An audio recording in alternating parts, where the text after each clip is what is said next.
Welcome to a slow, beginner-friendly lesson on naming variables well, made for absolute beginners. This lesson is only about choosing good variable names. No new operators. No functions.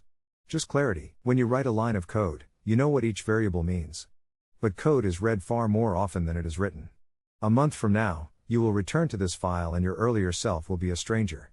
The names you chose are the only notes you left behind. Clear names turn into fast understanding. Cryptic names turn into 10 minutes of detective work.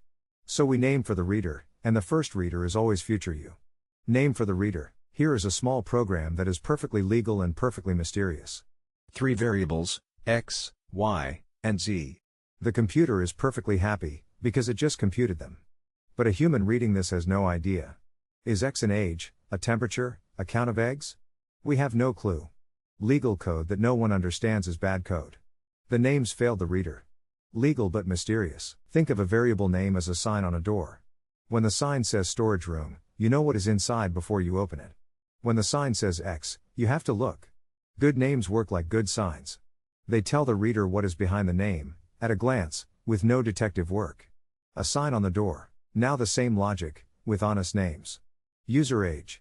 Double age. Double age plus 5. The computer runs exactly the same arithmetic, nothing changed there. But a reader now understands every line without effort. The names carry the meaning. That is the whole lesson in one example. We did not add comments to rescue bad names. We chose good names in the first place. Names carry the meaning. Python has a strong naming style that almost everyone follows. It is called snake case, because the words look like they are joined by little snakes, the underscore character. You write everything in lowercase, and you separate words with underscores. User age becomes user underscore age. Total price becomes total underscore price.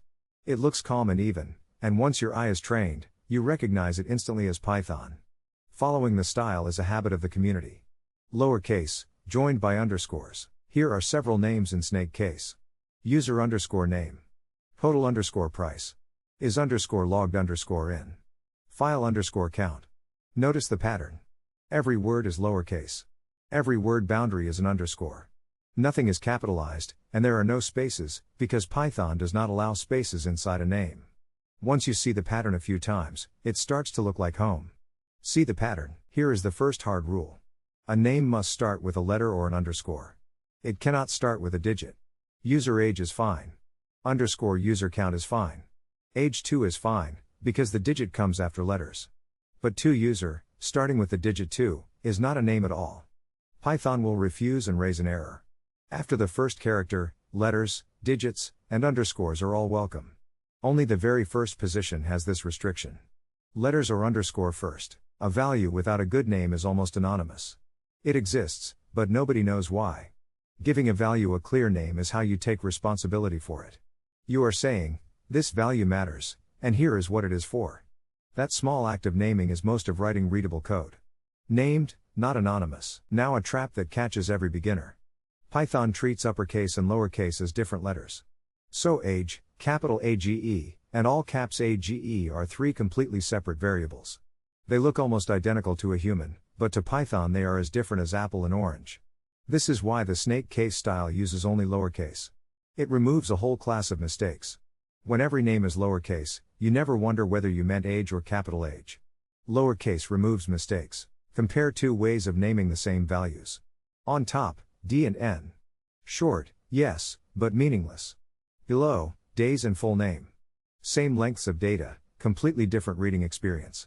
Descriptive names take a few more keystrokes, and that small cost pays back every single time someone reads the line. Beginners worry that long names are wasteful. They are not. Letters are free. Confusion is expensive. Letters are free. A common beginner habit is chopping words down to 3 letters. USR instead of user. CNT instead of count. TMP instead of temperature. These look efficient, but they force every reader to decode them, every time. Spell the word out. The extra letters cost nothing, and the reader does not have to play guessing games. Save abbreviations for the few cases everyone already knows, and even then, pause to ask whether the full word would be clearer. Spell it out. There is usually one right name for a value, and several wrong ones. Finding it takes a moment of honesty. Ask, what does this value actually hold? The answer, written in plain words, is your name. If the answer is fuzzy, the name will be fuzzy, and the code will be 2. The honest name. Python keeps a short list of words for itself. Words like for, if, else, while, class, def, and return already have jobs in the language. They are the keywords that build instructions. You cannot use them as variable names, because that would confuse everyone, including Python. If you tried to use one as a name, Python would complain. The full list is not long, and you will learn it naturally as you learn the language. For now, just know that some words are off limits because they are already taken. Some words are taken. Here is what happens when you reach for a reserved word. If you try to use for as a name, Python raises a syntax error before your program even runs. Same with class, same with def. The error looks scary, but the meaning is simple. That word is already taken. The fix is always easy. Pick a different name, something that is not on the reserved list, and the error disappears. Beginners hit this once or twice, then never again. Python refuses, kindly. It is worth pausing on why we bother at all. The computer does not care whether you call a variable X or user age. It runs the same either way. Names exist entirely for humans. They are the part of the code that carries meaning instead of mechanics. And since you will read your own code far more often than you write it, good names are a gift to your future self. Every minute spent choosing a clear name saves an hour of confusion later. A gift to future you. Choosing a good name once is good. Choosing good names the same way, every time, is far better. Consistency is what makes a whole file readable, not just a single line. If you use snake case for one variable and capital letters for the next, the reader has to switch gears constantly. Pick the Python style, snake case, and use it everywhere.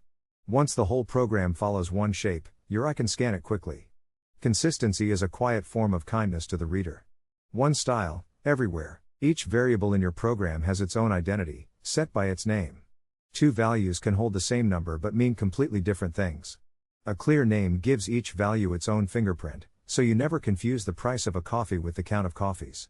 Its own fingerprint. Here is the lesson compressed into one before and after. Above, 3 short names, A, B, and C.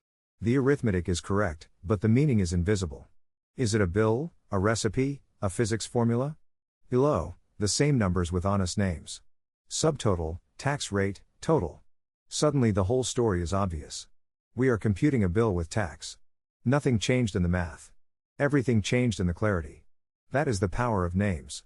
The power of names. Let us name the most common beginner mistakes, so you can spot them. Using single letters everywhere, like X and Y, when the values are not coordinates. Putting numbers in place of words, like var1 and var2. Mixing case, age and capital Age living in the same file. And inventing abbreviations that only make sense to you in the moment. Each of these is legal Python. None of them is good Python. Spot them, rename gently, and move on. Spot and rename. A fair question. Are short names ever okay? Yes, when the context makes the meaning obvious. The single letters I and J are the traditional names for loop counters, and every programmer reads them that way. The letters X and Y are natural for coordinates. In these narrow cases, a longer name would actually add noise. The rule is not always use long names. The rule is the name should match the meaning. Sometimes that meaning is so standard that one letter is enough. Context decides. One last practical point, spelling matters. A misspelled name is not just unpolished, it is a small trap. If you write receive with the E and I swapped, then later try to read receive, you will not find it, because it does not exist under that spelling. Worse, you might create two variables by accident. Take the 2 seconds to spell a word correctly. Your tools can even check spelling for you. Small discipline here prevents silly bugs later.